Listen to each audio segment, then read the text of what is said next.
Hello students. इस video में हम डिफरेंट टाइप के रेट के बारे में बात करेंगे। तो चलिए स्टार्ट करते हैं हम एवरेज रेट ऑफ रिएक्शन से। तो किसी भी रिएक्शन का एवरेज रेट हम एक सर्टेन टाइम इंटरवल के लिए निकालते हैं।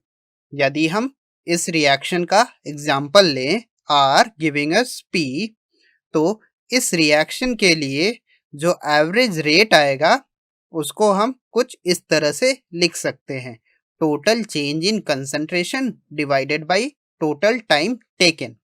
यदि हम इस रिएक्शन के लिए रिएक्टेंट और प्रोडक्ट के कंसंट्रेशन वर्सेस टाइम का ग्राफ बनाते हैं तो वो कुछ इस तरह से दिखता है।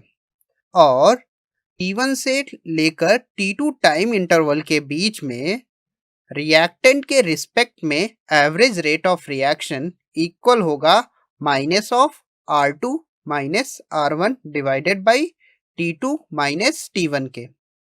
वहीं प्रोडक्ट के रिस्पेक्ट में एवरेज रेट इक्वल होगा P2 minus P1 divided by T2 minus T1 के। तो किसी भी रिएक्शन का रेट इक्वल होता है final concentration minus initial concentration divided by total time taken during this change.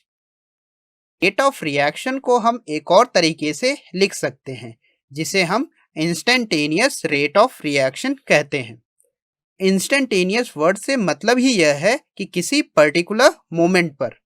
तो इंस्टेंटेनियस रेट हम एक पर्टिकुलर मोमेंट ऑफ टाइम पर निकालते हैं।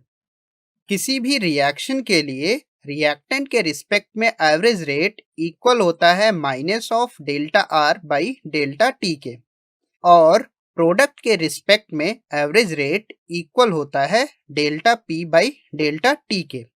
यदि डेल्टा टी 0 को टेंड कर रहा होता है तो उस केस में जो रेट आता है वही इंस्टेंटेनियस रेट के इक्वल होता है, जिसे रिएक्टेंट के रिस्पेक्ट में हम कुछ इस तरह से दिखा सकते हैं। यहाँ से हमें रिएक्टेंट के रिस्पेक्ट में इंस्टेंटेनियस रेट का एक्सप्रेशन मिल जाता है minus differential of concentration of reactant with respect to time. वहीं प्रोडक्ट के रिस्पेक्ट में इंस्टेंटेनियस रेट का एक्सप्रेशन आ जाता है differential of concentration of product with respect to time. यदि हम इसे ग्राफिकली समझें तो रिएक्टेंट के रिस्पेक्ट में कुछ कंसंट्रेशन वर्सेस टाइम का ग्राफ कुछ इस तरह से दिखेगा।